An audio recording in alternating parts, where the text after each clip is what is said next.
Halo kaum nolep yang sukanya rebahan, plus ngehalo pula. Maaf ya, Mimin udah seminggu lebih nggak upload karena lagi sakit. Tapi sekarang udah lumayan sembuh lah dan bisa buat konten alutsista anime lagi buat kalian. Oke, kita kembali ke topik utamanya. Kali ini Nemi Nolep akan meningkat anime bergenre harem kesukaan kalian tentunya yang berjudul Rokujuma no Sendere Yokushia yang rilis di tahun 2014. Sebelum ke alurnya, tekan jempolnya dulu. Dan yang merah itu, yang bacanya subscribe.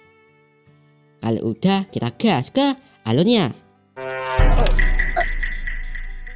Cerita diawali dengan Satomi Kotaro yang baru lulus dari SMP-nya. Ia memutuskan untuk hidup mandiri dan pindah ke kos-kosan yang sangat murah bernama kos-kosan Corona, kamar nomor 106. Satomi dibantu sahabatnya yang bernama Masudera Kenji, lalu pemilik kosan tersebut, Shizuki Kasaki. Dia juga teman sekolahnya Satomi. Untuk memenuhi kebutuhan hidupnya, Satomi kerja sampingan di situs penambangan bersama Kenji. Saat Satomi mengunjungi situs lainnya, ia mendengar kayak ada yang memanggil namanya. Alhasil, Satomi mengikuti suara tersebut. Tiba-tiba ia terperosok masuk ke suatu lubang. Setelah sadar, Satomi melihat sebuah patung di sana. Patung itu berbicara kepadanya kalau ia sudah menunggu Satomi sejak dulu. Dalam sekejap, Satomi sudah ada di rumah sakit akibat kecelakaan tersebut. Beberapa hari kemudian, Satomi mau bergabung ke klub merajut dan dibulatkan ketua klubnya bernama Harumi Sakuraba. Sakuraba senang karena Satomi mau bergabung ke klubnya. Di saat Satomi pulang, terdapat seorang cewek di kos-kosannya. Dia bernama Higashiongan Sanae.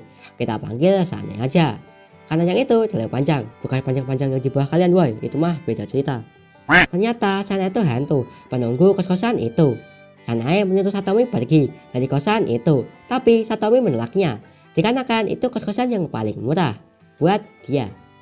Sanae pun kesal dan langsung menyerang Satomi menggunakan kekuatan hantunya. Tapi Satomi bisa mengatasinya dengan jimat yang dikirim neneknya. Tiba-tiba datang seorang cewek dari jendela bernama Yurika, sang gadis penyihir pelangi. Yurika bilang ruangan itu dalam bahaya karena para penyihir jahat akan datang untuk mengambil kekuatan jin dalam jumlah besar di ruangan itu. Satomi di sana enggak percaya yang dibilang Yurika. Tak lama datang seorang cewek dari bawah lantai bernama Kurano Kiriha, singkatnya sih penduduk bawah. Kiriha meminta Satomi menyerahkan ruangan tersebut karena ia mau membangun kuil di situ untuk menyerbu dunia permukaan. Satomi yang mendengar itu tentu saja menolaknya. Dan datang cewek lagi bernama Fortote Tiameles Grey. Tiameles kesal karena Satomi tadi bilang dadanya itu rata saat Satomi tadi tidak sengaja menyentuhnya. Wow. Dan terjadi pertarungan di antara mereka. Untungnya ada yang menghentikannya. Dia adalah Paladom Harus Kanyanye, yaitu ajudan Tiamelis. Shizuka yang melihat kosannya hancur menghukum mereka semua menggunakan kekuatannya, lalu menyuruh mereka untuk menandatangani perjanjian damai. Tiamelis Dantos merupakan sosok manusia dari kerajaan Fortote di luar angkasa yang ingin mengambil kosan tersebut untuk dijadikan pusat pemerintahan yang akan membuat manusia menjadi bawahannya. Hal itu ditolak keras oleh mereka dan tidak akan menyerahkan kosan tersebut karena di surat perjanjian tidak boleh melakukan kekerasan. Mereka pun menggunakan cara lain untuk mendapatkan kosan tersebut, yaitu bermain kartu. Bagi yang poinnya habis akan keluar dari tempat itu. Beberapa saat setelah bermain, mereka pun pulang kecuali Yurika yang mau numpang tidur di tempat Satomi. Satomi menjalani kehidupannya dengan Sanae dan Yurika yang numpang di tempatnya. Di sisi lain, Tiamelis dan cewek lainnya berencana mau mengambil hati Satomi untuk mendapatkan kosan tersebut. Saat Satomi pulang, ia disambut Kiriha yang menggunakan celemek. Tapi kok masih pakai baju ya? Lanjut. Di saat mereka mau makan bersama, Sanae meminta Satomi yang mau merasukinya sebentar. Karena Sanae itu hantu, dia tidak bisa makan apa-apa kecuali kalau sedang merasuki seseorang. Alhasil, Satomi memperbolehkannya. Tapi kok posisinya gitu ya? Lanjut. Keesokan harinya, para cewek menjadi murid baru di sekolahan Satomi untuk membuatnya tertekan. Pada akhirnya, Satomi membalas perbuatan mereka dengan menjebak Tiamelis Dantos ke bagian teman sekolah. Bahkan ia juga menjebak Yurika untuk masuk ke klub cosplay. yang anggotanya barbar semua. Kemudian kita mendapatkan permainan lain untuk mendapatkan kosan tersebut dengan mengajak mereka lari estafet di sekolah dengan pasangan timnya. Lalu Satomi mengajak Sakuraba menjadi pasangan timnya. Mengingat tubuh Sakuraba itu lemah, mungkin ia tidak bisa membantu. Tapi Satomi yakin Sakuraba bisa melakukannya. Sakuraba yang melatih Satomi itu pun bersedia membantunya. Dan ternyata Sakuraba mulai demeni sama Satomi. Karena Sana itu hantu, dia tidak bisa ikut perlombaan tersebut. Tapi Sana boleh memilih seseorang yang mewakilinya di perlombaan tersebut. Orang yang Sana pilih adalah Satomi. Sebab beberapa hari ini mereka menjadi akrab. Setelah itu mereka semua berlatih untuk memenangkan perlombaan tersebut.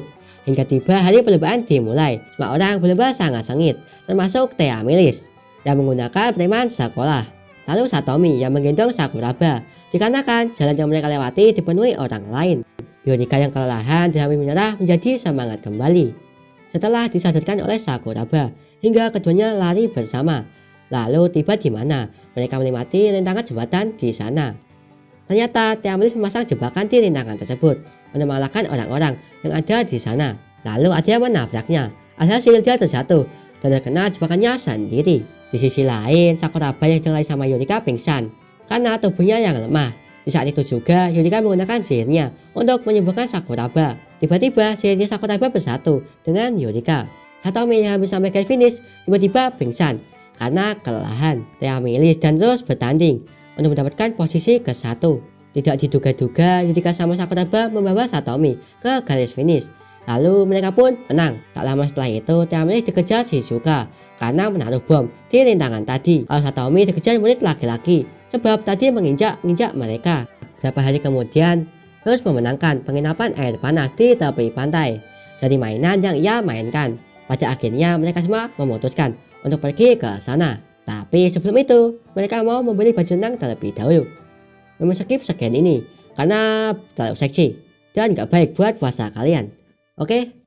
Sesampainya di sana penginapan tersebut beda dari yang mereka pikirkan, bahkan lebih buruk dari kos-kosan Satomi. Di situ juga ada Sakuraba karena Sakuraba punya rumah mewah di dekat situ. Saat para cewek memperlihatkan baju renangnya kepada Satomi, mereka dicuekin sebab Satomi lebih memperhatikan Sakuraba. Para cewek pun kesal dan menghukum Satomi. Walaupun udah dihukum, Satomi dan Sakuraba malah tambah mesra.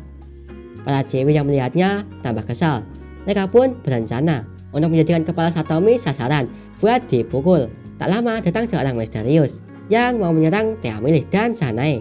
Bukannya berhasil, mereka malah dihajar Shizuka sama Kiriha.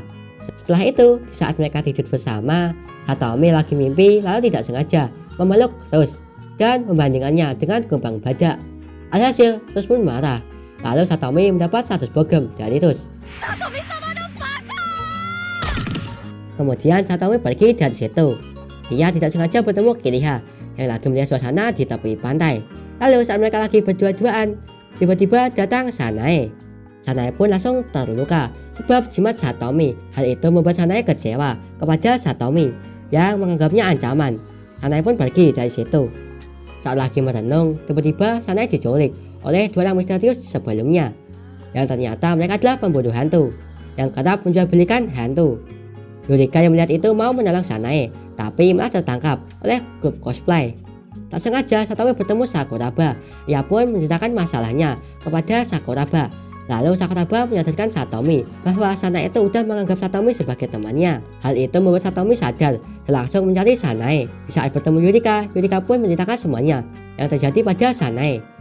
Satomi pun memutuskan untuk menyelamatkan Sanae dibantu para ciwi. Sementara itu di markas penculik, Sanae dihasut hantu ciwi yang ada di sana. Kalau Satomi tidak akan datang menyelamatkannya karena ia dulu pernah dikhianati seseorang. Tak lama mereka berhasil sampai ke tempat Sanae diculik, langsung mengajukan jebakan yang ada di sana. Pada akhirnya terjadi pertarungan di antara mereka semua.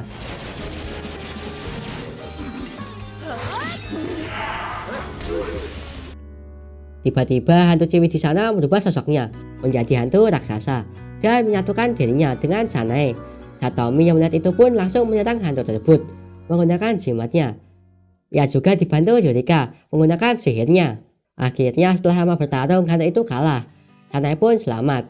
Ternyata itu jimat pelindung keluarga yang membuat Sanae sadar bahwa ia sudah menjadi bagian keluarga dari Satomi. Sejak hari itu, Kanai dengan Satomi menjadi sangat dekat.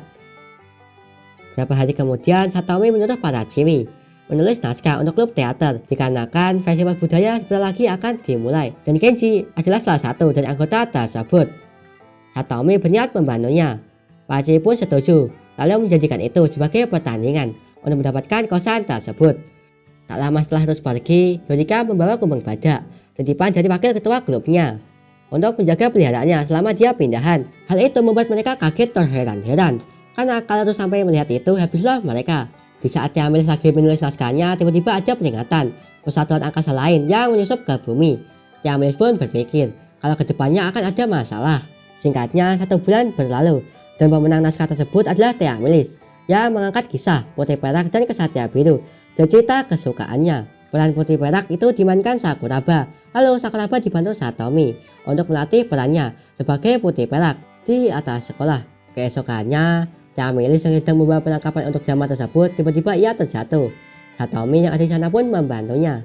Tiamelis yang melihat Satomi selalu membantunya, ia pun merasa kalau Satomi adalah sosok Kesatria Biru. Beberapa waktu kemudian, di saat berlatih, Sakuraba tidak fokus berlatih dengan Kenji yang menjadi Kesatria Biru. Namun ketika Satomi yang memerankan Kesatria Biru, penampilan diri Sakuraba sangatlah sempurna dan itu membuat Tiamelis terpesona. Tiamelis pun menjadi sangat yakin kalau Satomi itu memanglah Kesatria Biru. Lalu mereka semua memutuskan kalau peran Kesatria Biru diperankan oleh Satomi. Di sisi lain ada seorang misterius yang memata-matai mereka.